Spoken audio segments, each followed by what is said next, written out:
ఈరోజు అంశం ఏంటంటే వాగ్దానాల గురించి నేర్చుకుందాం. వాగ్దానాలు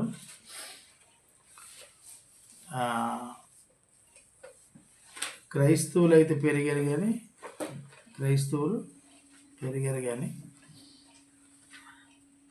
దేవుని వాక్యంలో పెరిగిన వారు చాలామంది ఉన్నారు కదా. ఇప్పుడు ఒక సీజన్ నడుస్తుంది క్రైస్తవులకి. ఏంటది? క్రిస్మస్ అనే సీజన్. ఈ క్రిస్మస్ అనే సీజన్ నుండి ఇక అమాయకులైనటువంటి ప్రజల దగ్గర నిలువు దోపిడే, మామూలు దోపిడీ కాదు, నిలువు దోపిడీ.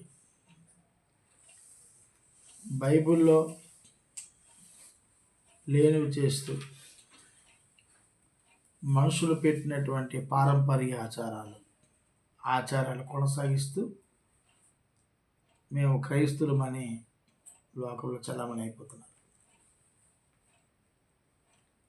ఈ పరిస్థితిని కంట్రోల్ చేయలేమని అంటే మనం కంట్రోల్ చేయలేము. ఎవరు చేయాలి? వినే మీరు, చదివి మీరే కంట్రోల్ చేసుకోవాలి. ఎలా? బైబిల్లో ఉపదేశించేవాడు చెప్పేటప్పుడు బైబిల్ అలా ఉందో లేదో మీరే ఆలోచన చేసి పరీక్షించి మేలైనదో కాదనేది మీరే చూసుకోవాలి.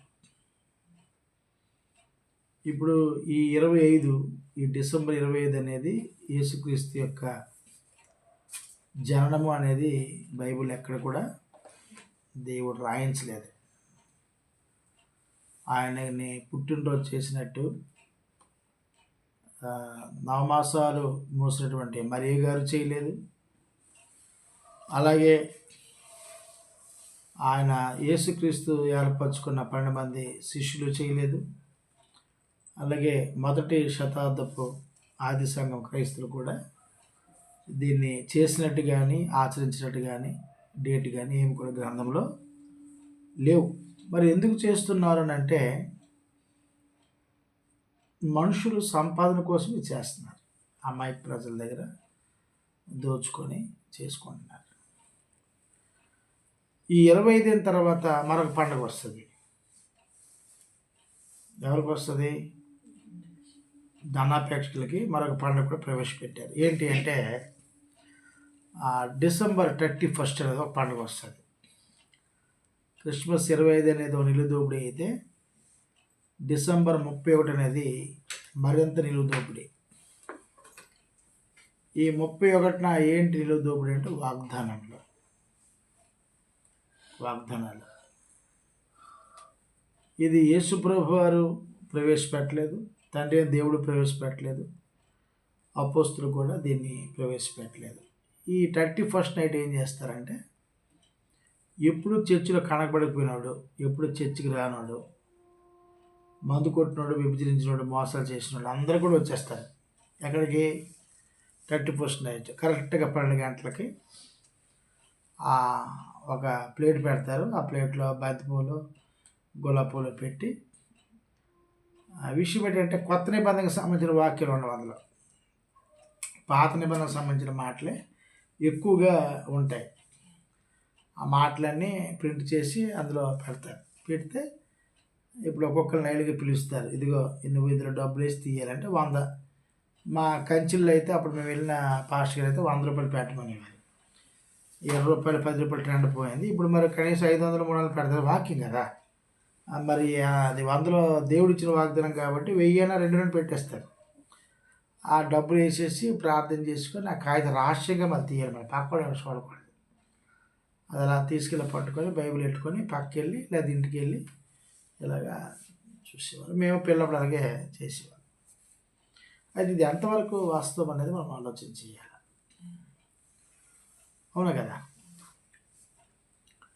ఈ వాగ్దానములు అనేవి ఎంతవరకు కరెక్టు అని మనం ఆలోచన చేయాలి. ఒకసారి మనం చూస్తే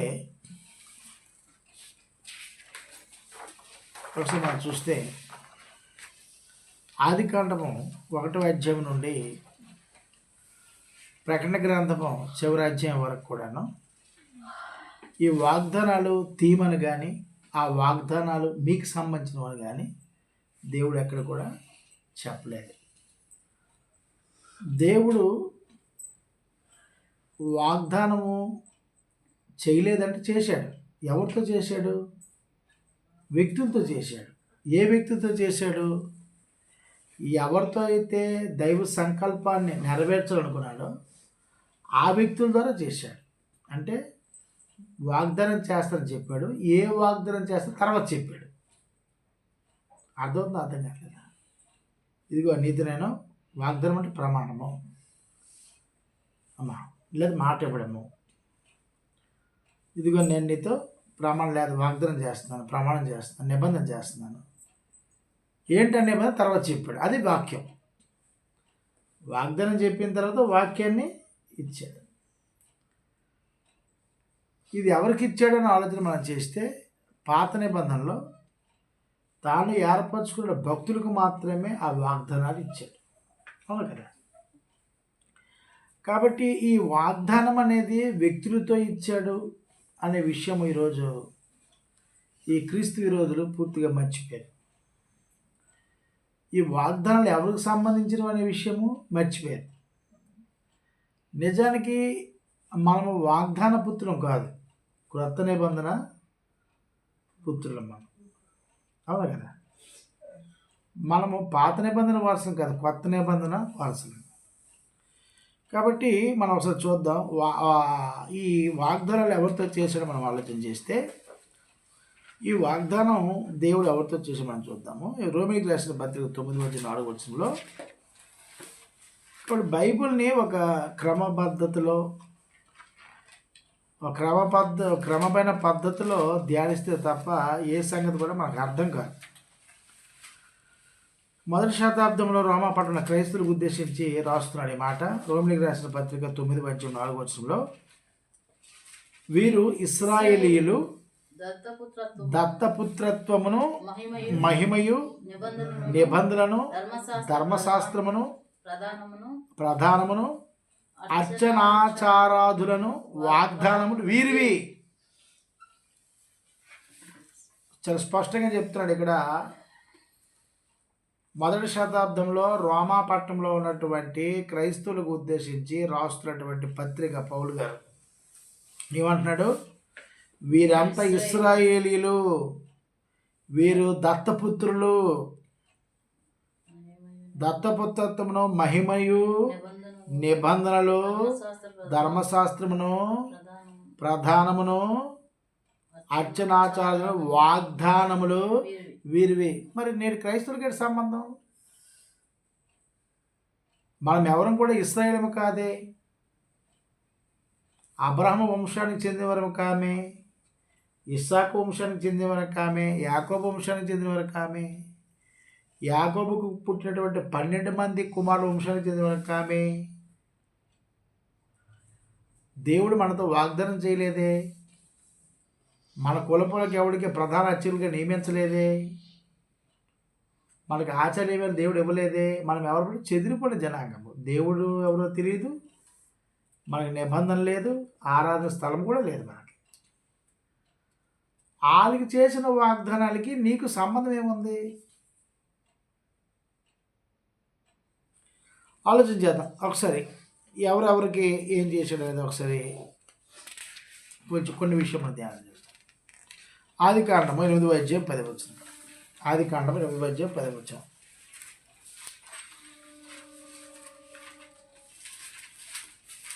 త్వరగా దీన్ని ప్రయత్నం చేయండి. ఆదికాండం 18:10. అతడు మరి 7 దినములు మరలా ఆ నల్ల పావురమును ఓడలోని. ఆదికాండం 18:10 అమ్మా. అందుకు ఆయన మీదటికి ఈ కాలమున నిర్జయముగా మరల వచ్చేదను, అప్పుడు నీ భార్య అయిన శారాకు కుమారుడు కలుగునని చెప్పాను. దేవుడు అబ్రహాముతో శారా కలుగు వాగ్దానం గురించి చెప్తున్నాడు. ఇప్పుడు ఈ మాట తీసుకొచ్చి ఈ డిసెంబర్ 31 నెడతాడు. ఏమని? ఎవరికి ఒక అమ్మాయికి ఉందనుకోండి, పొడిచే అమ్మాయి, ఒక 7 సంవత్సరాలు 8 సంవత్సరాలు 10 సంవత్సరాలు 15 సంవత్సరాలు పిల్లలు లేరు. ఈ మాట కాపీ కొట్టి అక్కడ పెట్టేస్తాడు. ఇదిగో ఈ మీదటి కాలం నీ వద్దకు వచ్చి నువ్వు గర్భవతువు అని మాట పెడతాడు. ఈ పిల్లసు వస్తుంది, ఇదిగా నాకు దేవుడు పెట్టినిచ్చేస్తున్నాడు. శారాకి చేసిన వాగ్దానికి నీకు సంబంధం ఏముంది? నువ్వు బైబిల్ని ఆదికాండం నుండి ప్రకటన వరకు చదివినా, లేదా ఆదికాండం 1-10 చదివినా, ఇది ఎవరికి సంబంధించిన మాట? ఎవరితో వాగ్దానం చేశాడు? అబ్రహాముకి శారాతో దేవుడు వాగ్దానం చేశాడు. నీకు సంబంధం ఏంటుంది? ఈ మాట తెచ్చి పెట్టేదాడు అక్కడ. అలాగే ఏప్రిల్ రాసిన పత్రిక ఈ మాట నెరవేర్పు కూడా అక్కడ చెప్తాడు. మళ్ళీ అక్కడ ఏప్రిల్ రాసిన పత్రిక 11:11 ఏప్రిల్ 11 ఈ మాట కూడా పెట్టేస్తాడు రాసేసి. విశ్వాసుని బట్టి శారాయు వాగ్దానం చేసిన నమ్మదగిన వాడిని ఎంచుకొని కనుక తన వయస్సు గతించిన గర్భం ధరించుకోవడానికి శక్తి పొందిన మాట. ఈ మాట కూడా పెట్టేస్తాడు. ఇదిగో శారాకి ఇచ్చిన దేవుడు నీకు కూడా ఇస్తున్నాడు కనపలు మన అంటాడు. అర్థమైంది? అంటే పాత నిబంధనలో ఒక వ్యక్తికి చేసినటువంటి వాగ్దానాలు క్రొత్త నిబంధనలో ఉన్న క్రైస్తవులకు చూపిస్తూ సొమ్ము చేసుకుంటున్నారు, వాక్యం నమ్ముకుంటున్నారు. అవును కదా? వాక్యం ఏం చేస్తున్నారు? అమ్ముకుంటున్నారు. ఇస్కరియోత యోధ యేసుప్రభు కమ్మినట్టు. యేసుప్రభు వాక్యం, దైవ వాక్యాన్ని తీసుకొచ్చేటువంటి ప్రవక్త, మహోన్నతుడు. ఇస్కరియోత యోధ ఏ విధంగా అయితే అమ్మేశాడో వీళ్ళు కూడా దేవుని వాక్యాన్ని అమ్ముకుంటున్నారు.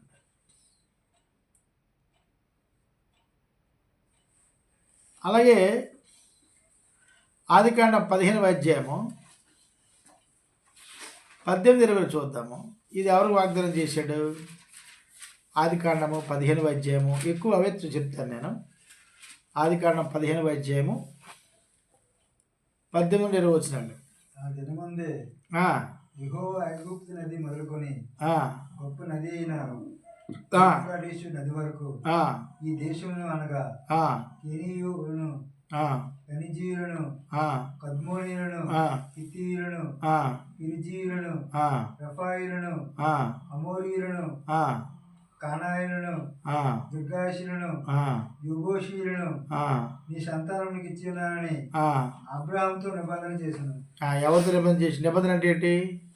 వాగ్దానం. వాగ్దానం అంటే ఏంటి? ప్రమాణం. ఈయనకి వాడు పిల్ల పొట్లే, ఆయన ఇస్తాను అంటాడు. వీడేమంటాడు? ఈ మాట తీసుకొచ్చేమంటాడు, ఇదిగో పాదము పట్టణ విస్తారమైన భూమి నీకు ఇచ్చుతున్నాననే మాట రాసేస్తున్నాడు.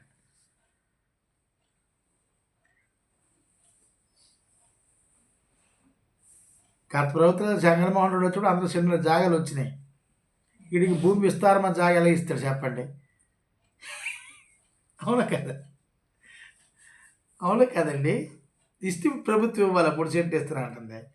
వీడేం చెప్తాడు? శ్రీకాంత్కి ఇప్పుడు వచ్చింది అనుకోండి నైట్, ఇదిగో పట్టజాలనంత భూమి విస్తారం నీకు ఇచ్చున్నాను అనమాట. అనుకోండి వాళ్ళు ఆయన ఈ భూమి మళ్ళీ ఇచ్చేస్తానంటే ఎక్కడి నుండి ఇచ్చేది? ఎవరు ఇచ్చేస్తారు నీకు?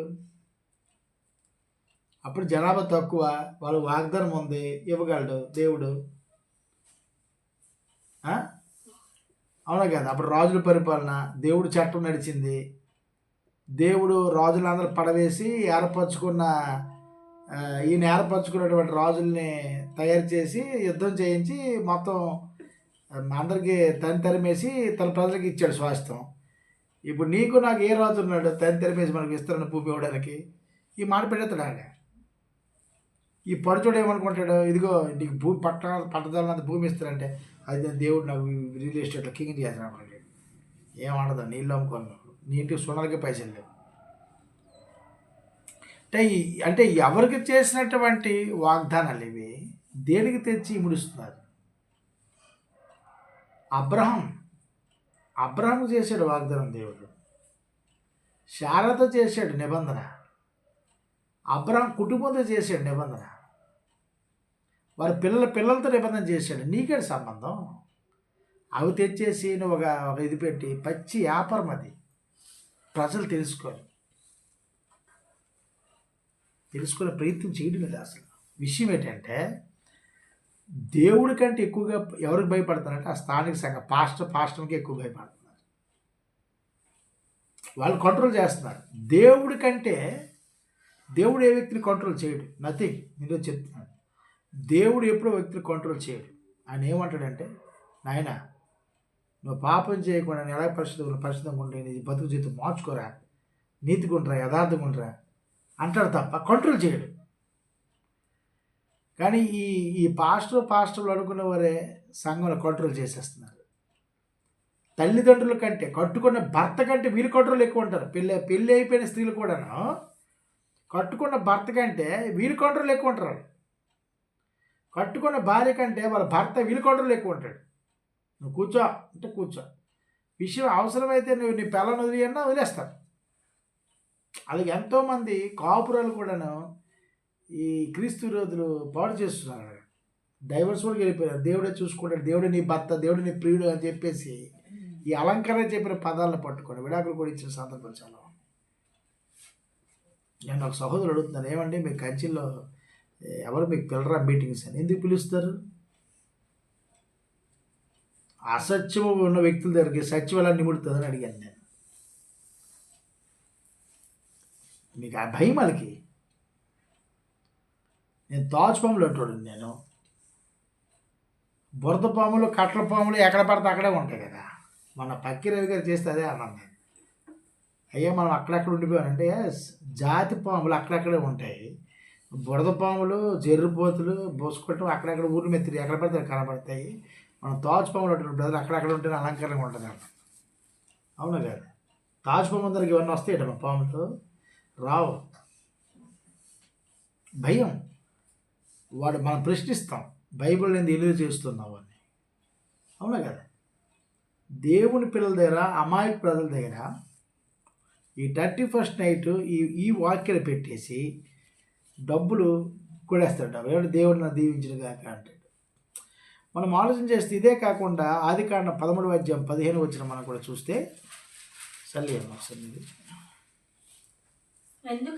ఎందుకనగా నీవు చూచుచున్న ఈ దేశమంతటిని నీకును నీ సంతానమును సదాకాలము ఇచ్చుదును. అది సమాచారం.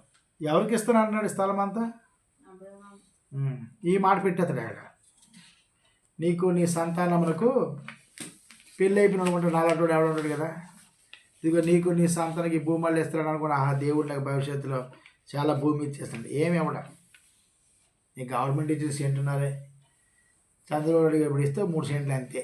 లేదా మీ ఇంట్లోకి ఏమైనా ఆస్తిపాస్తులు మీ నాన్న ఎకరం 20 సెంట్లు 10 సెంట్లు ఉంటే అది నీకు స్వాస్థ్యం వస్తుంది. లేదా నువ్వు కష్టపడి సంపాదించుకొని దేవుడు నిన్ను ఆశీర్వదించి గొప్పని చేస్తే ఎక్కడ భూమి కొనుక్కోవడం తప్ప అది జరగదు. ఎందుకంటే వాగ్దానం వారికి అన్నాడు, వారికి వారి పితరులకి అవి. అవును కదా? అలాగే మనం ఆదికాండము 17:8 చూస్తే నీకును నీ తరువాత నీ సంతానికి నీవు పరదేశమై ఉన్న దేశమును అనగా కనాన దేశం అంతటిని నిత్య స్వాస్యముగా ఇచ్చి వారికి దేవుడునై ఉందని అతనితో చెప్పి. ఇప్పుడు కనాన్ దేశం ఎక్కడ ఉందో నాకు తెలియదు వాస్తవంగా.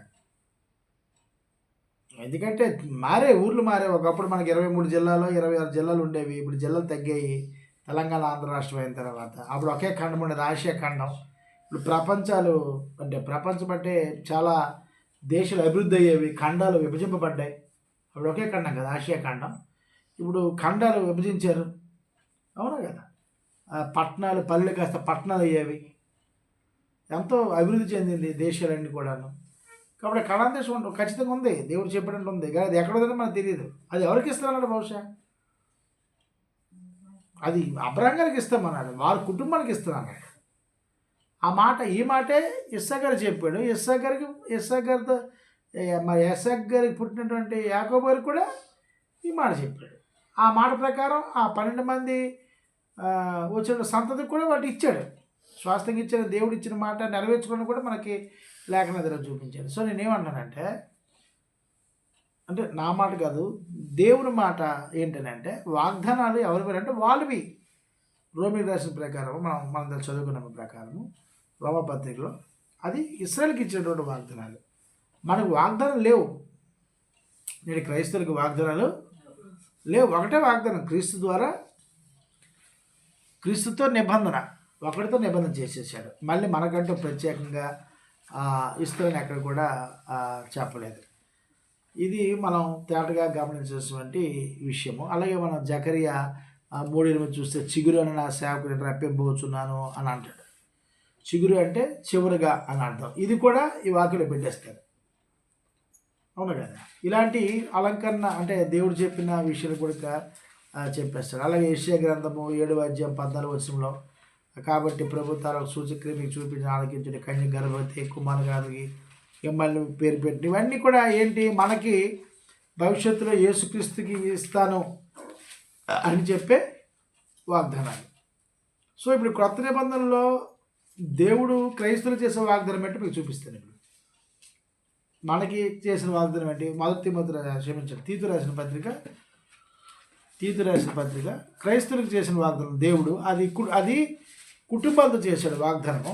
ఇప్పుడు క్రీస్తు ద్వారా మనకి వాగ్దానం చేశాడు. తీతు రాసిన పత్రిక 1:1-4 దేవుడు ఏర్పరచుకునే వారి విశ్వాసం నిమిత్తము నిత్య జీవనం కూర్చుని నిరీక్షణతో కూడిన భక్తికి ఆధారముకు సత్య విషయం అనుభజ్ఞానం నిమిత్తము దేవుడు దాసుడు, గమనించండి, దేవుడు దాసుడును యేసుక్రీస్తు అపోస్తలుడైన పౌలు మన అందరి విశ్వాస విషయంలో నా నిజమైన కుమారుడు తీతు సుమని చెప్పాడు. ఆ నిత్య జీవమును అబద్ధమైన దేవుడు అనాది కాలం వాగ్దానం చేసింది. కానీ ఎవరు చేశాడమ్మా? నిత్య జీవానికి వారసులుగా యేసుక్రీస్తు చేశాడు. ఇప్పుడు మన రక్షణ దేవుని ఆజ్ఞ ప్రకారము నాకు అప్పగిన సువార్త పడిన తన వాక్యముడు యుక్తకాలమందు బయలుపరిచాను. తండ్రి దేవుడి నుండి కృపయు కనికరము సమాధానం మీకు ఉన్నాయి. ఏంటో వాగ్దానం? ఆ నిత్య జీవమును అబద్ధం మాడని దేవుడు అనంత కాలం మంది వాగ్దానం చేశాడు. కానీ క్రైస్తవులకి ఎవరితో వాగ్దానం చేశాడు? ఎలాంటి ఏం వాగ్దానం చేశాడు? ఎఫెసీయులకు రాసిన పత్రిక 1:1-4 ఎట్లనగా తన ప్రియుని యందు అదే వాగ్దానం. ఎఫెసీయులకు రాసిన పత్రిక 1:4 అనమాట. ఎట్లనగా తన కృపా మహిమ కీర్తి కలిగినట్లు తన చిత్త ప్రకారమైన దయా సంకల్పము చెప్పున యేసుక్రీస్తు ద్వారా తన కుమారునిగా మనము ముందుగా తన కోసం ఏర్పరచుకొని మనము తన ఎదుట పరిశుద్ధమును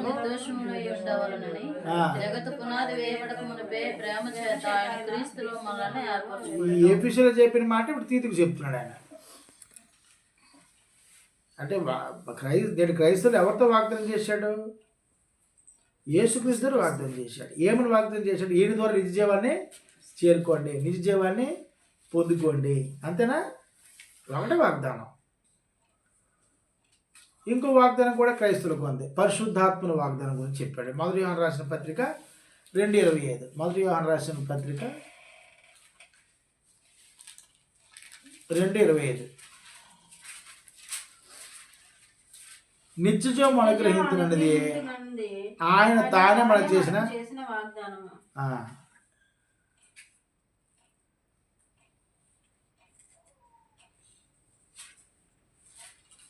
అంటే నిజమైన క్రైస్తవుడు చేసిన వాగ్దానం నిత్యజీవానికి. వాళ్ళకేంటి? ఆస్తులు, గమనించండి, ఆస్తులు, భూములు. అంతేనా? నీ నీ నీ గర్భం నుండి సింహాసనం రాజులు వస్తారని చెప్పాడు. కనాను దేశం నడిపిస్తానన్నాడు. నిత్యస్వాస్థ్యం ఇస్తానన్నాడు. పలానా ఐగుప్తు దేశంలో వాళ్ళు ఇబ్బంది పడతారు, వాళ్ళని రప్పిస్తానన్నాడు. అలాగే నీ నీ చిగురు యేసుక్రీస్తు వస్తారని ఇలాంటివన్నీ వాగ్దానం చేశాడు. కానీ క్రైస్తవుల వాగ్దానం ఏంటి? యేసుక్రీస్తు ద్వారా ఒకటే వాగ్దానం, నిత్య జీవాన్ని చేరుకోండి, నిత్య జీవాన్ని చేరుకోండి. అంతే. ఇంకేం వాగ్దానం లేవు. ఇంకా నీకు విస్తార తైలము నీకు ఇస్తాను. ఎలా ఇస్తారు విస్తారమైన తైలము? అది ఆ యాకోబు గారి మాట. అవునా కదా? అంటే ఇది చాలా కథపాఠం. నేను కొంచెం మీకు చెప్తున్నాను. అలాగే ఇంకా చూడండి, ఇంకే వాగ్దానం చేశాడు కొత్త నిబంధన ప్రకారము. అపోస్తలుల గారు 2:38-39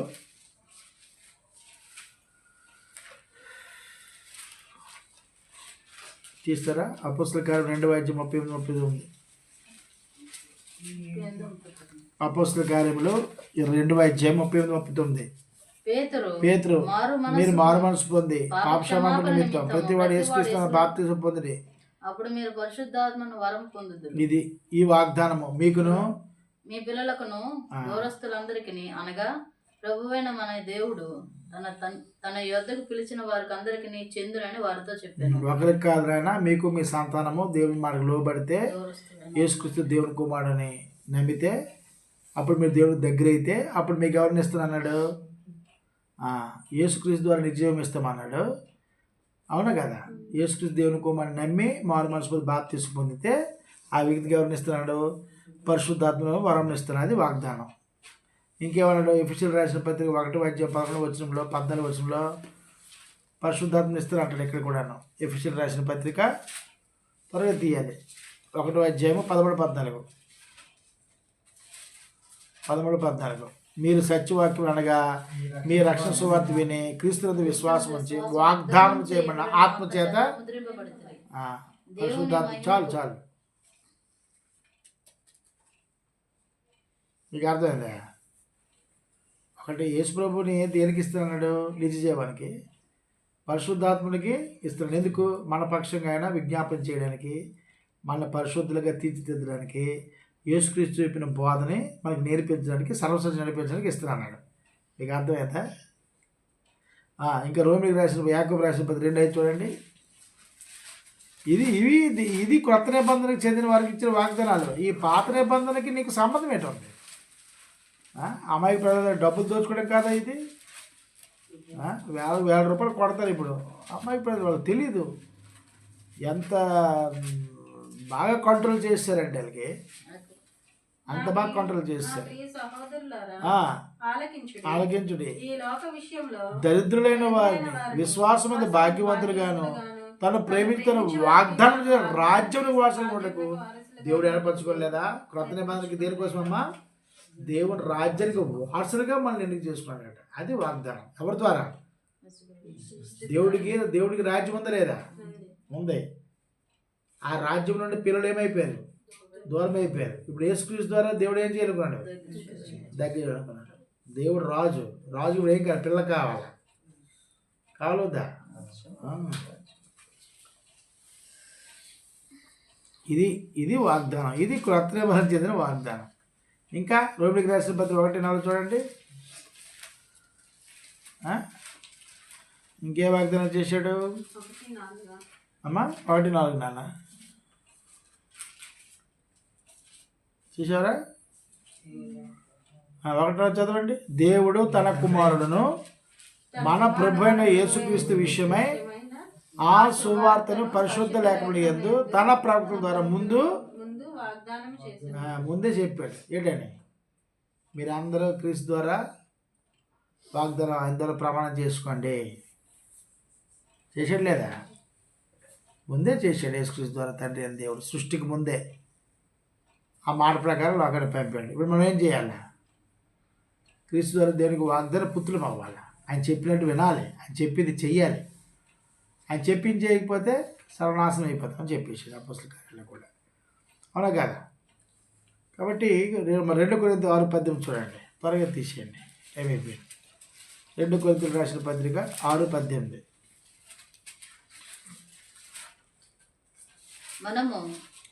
మనము లేదమ్మా. మరియు నేను మిమ్మల్ని చేర్చుకుందును.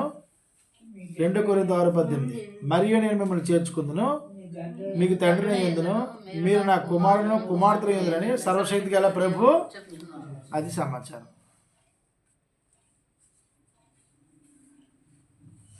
అంటే దేవుడు మనకు దేవుడిగా ఉంటానని వాగ్దానం చేశాడు. అర్థం కలదా? హెబ్రీ 4:1.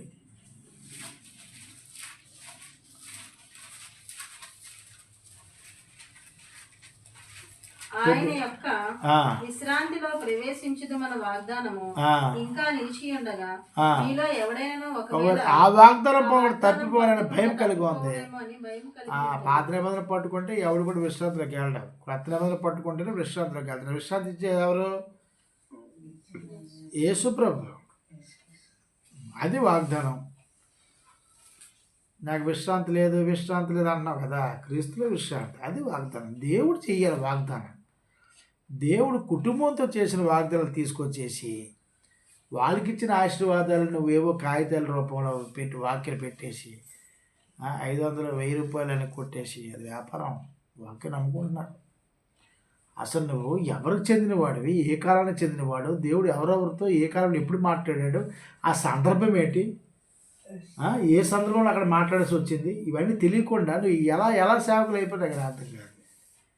వీడికి మన బౌన్సర్లో ఒకటి, వీడి కారు దగ్గరనే సినిమా యాక్టర్ బౌన్సర్లో ఒకటి, యేసు ప్రభుకి బౌన్సర్ లేదు. ఇన్ని అద్భుత కార్యాలు ఆశ్చర్యగా దేవుని కుమారుడికి కింద బౌన్సర్ లేదు. ఆడు ఎవడో ఒక మాట అంటే అది నేను తండ్రి వేడుకుంటే 12 వాళ్ళ సైన్యులు వస్తాం వాళ్ళ బౌన్సర్లు, కానీ అని అడగలే. వీడు చెప్పిన అబద్ధ బోధకి వీడికి ఒక car, PW car, Honda car, వీడికి ఒక కోటు, ఊరు మీద సొమ్ము తినేసి వీడికి దునపోతుల్లాగా బౌన్సర్లు ఇలా నడుస్తుంది. నాకు చూసి నవ్వు వస్తుంటుంది. అంటే ఇది సెలబ్రిటీ పార్ట్స్ అన్నమాట. ఇవన్నీ ఎక్కడ కొట్టేశాడు? ఈ డిసెంబర్ 25 డబ్బులు, ఈ 31st డబ్బులే ఇక్కడ మొదలెడతారు ఇక్కడ తినడం. అవునా కదా? ఈ వీడియో విన్న తర్వాత ఎన్ని తిట్టుకుంటారో నా మీద. ఇది చచ్చిపోతే బాగుండని కూడా అంటారు కదా. ఇప్పటికీ నా మీద దుష్ప్రభావం అవుతుందా? సత్యానికి మూల స్తంభం క్రీస్తు.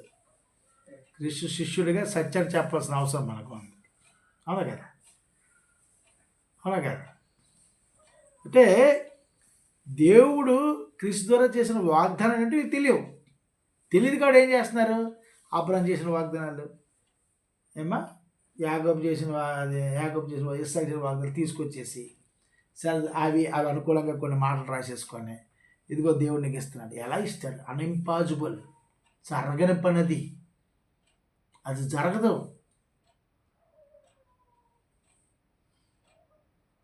తండ్రి అని దేవుడు యేసుక్రీస్తు ద్వారా వాగ్దానం చేశాడు. ఆ వాగ్దానాలు ఏంటి? ఒకటి, నీ ద్వారా నా పిల్లలు నిత్య జీవానికి రావాలి, నీ ద్వారా పరిశుద్ధాత్మని వారికి వరంగా ఇస్తాను, నీ ద్వారా వారికి నేను దేవుడిని అయి ఉంటాను,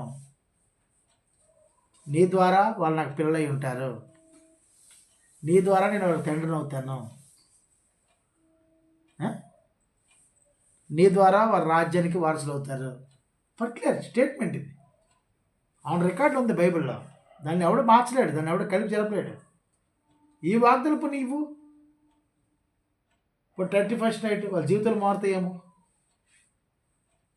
ఆల్రెడీ ఇచ్చేసాడు, మళ్ళీ ఇంకోడానికి ఏముంది? ఎప్పుడైతే యేసుక్రీస్తు దేవుడు కుమారుడు నమ్మావో ఈ వాగ్దానాలు ఆటోమేటిక్గా వచ్చేస్తాయి. యేసు దేవుడు అంటే రావు. యేసుక్రీస్తు దేవుడిని ఒప్పుకొని బాప్తిసం పొంది రావు. యేసు దేవుడు కుమారుడు, ఈయన నామంలోనే నాకు పాప క్షమాపణ ఉంది, ఈయనతో నిత్యం ఉందని నీకు ఇవన్నీ కలుగుతాయి. ఆటోమేటిక్ మనకు వచ్చే లేదా? ఇప్పుడు మళ్ళీ రావు. మళ్ళీ కమిట్మెంట్ మళ్ళీ చేయడైనా ఇది ఆలోచన చేయాలి. మరి చూడండి, యోహాను సువార్త 1 యోహాను 2:20 చదివామా? మొదటి పేతురు చూడండి 1:3 నుండి చదువుదాం. 3-5 వచనాలు. మొదటి పేతురు 1వ అధ్యాయం 3-5 వచనాలు. మన ప్రభువకు యేసుక్రీస్తు తండ్రి అని దేవుడు స్తుతింపబడును గాక. మృతులో నుండి యేసుక్రీస్తును లేచుట వలన జీవముతో కూడిన నిరీక్షణ మనకు కలుగునట్లు, అనగా అక్షయమైనదియు నిర్మలమైనదియు వాడబడదైన స్వాస్థ్యం మనకు కలిగినట్లు ఆయన తన విశేష కనికరం చొప్పున ఇది సమాచారం. చదువమ్మగా. కడవరి కాలమందు బయలుపరచబడుటకు సిద్ధముగా ఉన్న రక్షణ కలిగినట్లు విశ్వాసము ద్వారా ఆ దేవుని శక్తి చేత కాపాడబడు మీ కొరకు ఆ శ్వాస పరలోకమందు ఎంత స్పష్టంగా చెప్పాడు. దేనికోసం నేను క్రీస్తు ద్వారా వాగ్దానం చేశాను? నిత్యజీవానికి వాసన అవడానికి, తప్పిపోయిన మీరు యేసుక్రీస్తు ద్వారా దగ్గర అవడానికి, పరిశుద్ధాత్మ ద్వారా అనుగ్రహింపబడడానికి, ఆ వరం పొందుకోవడానికి, నేను క్రీస్తు ద్వారా మీకు తండ్రిగా ఉండడానికి, మీరు నా కుమారులుగా ఉండడానికి. అవునా కదా? ఈ స్టేట్మెంట్ కూడా ఇది అవే ఇంకా కూడా ఉన్నాయి. యాకోబు 1:2 నా సహోదరులారా, హెన్స్పుట్టి తీసావమ్మా. మీ విశ్వాసమునకు కలుగు పరీక్ష ఓర్పును పుట్టించునని ఎరిగి మీరు నానా విధములైన శోధనలో పడినప్పుడు అది మహానందమని ఎంచుకునుడి. మీరు సంపూర్ణులను. ఏం చదువుతున్నావమ్మా? 1:12 యాకోబు 1:12. స్వాదన సహించేవాడు ధన్యుడు, అతడు స్వాదనని గురించిన వాడైతే ప్రభు తన ప్రేమికు వాగ్దానం చేసిన జీవకిరీటం పొందును. ఏటి వాగ్దానం ఇచ్చాడు? యేసుక్రీస్తులాగా నీవు కూడా సహనముతో ఓర్పుతో లోకములో శోధింపబడితే శ్రమలు పిస్తే యేసుక్రీస్తుకి ఇచ్చినటువంటి జీవకిరీటం ఏదైతే ఇచ్చానో నీకు కూడా అదే ఇస్తాను అంటున్నాడు. ఇది వాగ్దానం. ఎవరి ద్వారా ఇస్తాను అన్నాడు? అబ్రహం గారికి మనకు సంబంధం ఏంటుంది? 1:2లో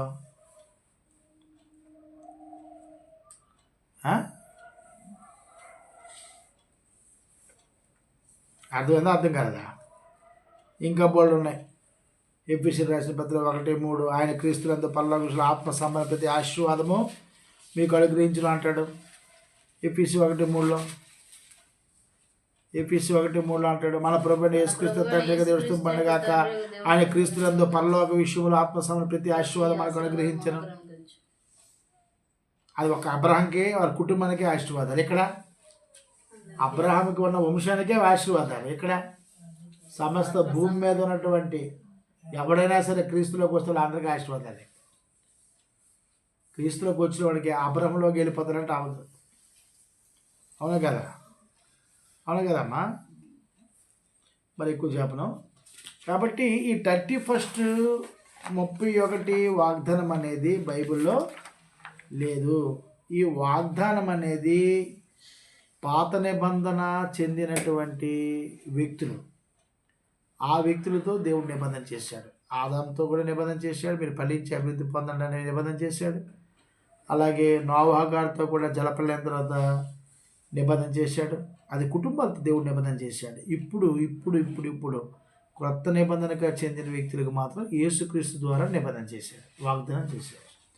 కాబట్టి ఎవరైతే యేసుక్రీస్తులోకి వస్తారో, యేసుక్రీస్తు దేవుని కుమారుని విశ్వసిస్తారో వారికి నిత్య జీవము, పరిశుద్ధాత్మ వరము, దేవుడు మన తండ్రి అవుతాడు, మన కుమార్తెలను అవుతాము, ఇంకా జీవకిరీటం పొందుకుంటాము, ఇంకా ఆయన రాజ్యంలో వారసులుగా ఉంటారు. ఇంకా పోటీ ఉన్నాయి. ఇంకా దేవదూతలు తిరుపతి ఇచ్చేవారుగా ఉంటాము. అవును కదా? అలాగే క్రీస్తులో హతసాక్షులు అయితే 1000 ఏళ్ళు రాజ్య పరిపాలన కూడా చేస్తామనే కూడా మాట ఉంది. ఇలా చాలా విషయాలు ఉన్నాయి. నేను అంత మెసేజ్ పరిపాలన చెప్పడం లేదు, షార్ట్కట్లో మేము చెప్పాను. కాబట్టి 31st నైట్ ఈ వాగ్దానం అనేది బైబిల్ ఎక్కడ కూడా లేదు. అమాయక ప్రజల్ని అనవసరంగా డబ్బు సంపాదించుకోవడానికి మానవులు కల్పించినటువంటి ఒక పద్ధతి. దేవుడు దీన్ని ప్రవేశపెట్టలేదు. మొన్న నాకు చెప్పాను కదా మీకు, పాస్టర్ గారు నాకు ఫోన్ చేసి, సార్ మీరు క్రిస్మస్ చేస్తున్నారా అన్నాను. నేను చేయట్లేదండి అన్నాను. ఏమి అన్నాడు? బైబుల్ లేదు కాబట్టి నేను చేయను.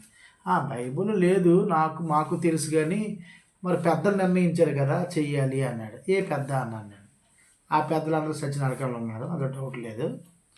దేవుడి కంటే పెద్ద ఎవరు ఉన్నారు భూమి మీద? దేవుడు అబ్రహాంతో ప్రమాణం చేసినప్పుడు దేవుడి కంటే పెద్దవాడు లేక నాతో అన్నాడు అక్కడ. అంటే ఆ పెద్దోడు చెప్పిన మాట కంటే ఈ లోకంలో చెప్పిన పెద్దల మాటే మీకు నచ్చిందా? సరే, దానికి తగ్గట్టు ప్రతిఫలించింది. మీరు చేస్తున్నది మేము విమర్శించను, కానీ మీరు అడిగారు కాబట్టి మిమ్మల్ని ఖండిస్తున్నానని చెప్పాను. మీకు అర్థం కదా? నాకు ప్రతిరోజు క్రిస్మస్సే. యేసుక్రీస్తుని ఎప్పుడైతే దేవుని కుమారుని నమ్మానో, నా రక్షకుడిగా అంగీకరించాను, నాకు ప్రతిరోజు క్రిస్మస్సే. యేసు ప్రభు పుట్టినరోజు అనేది ఒక 25ని గుర్తించుకోవడం కాదు, ప్రతిరోజు గుర్తు చేసుకోవాలి. ఈ లోకం కూడా గుర్తు చేసుకోవాలి, మనం కూడా గుర్తు చేసుకోవాలి. అవునా కదా? కాబట్టి దయతో మీరు గమనించండి.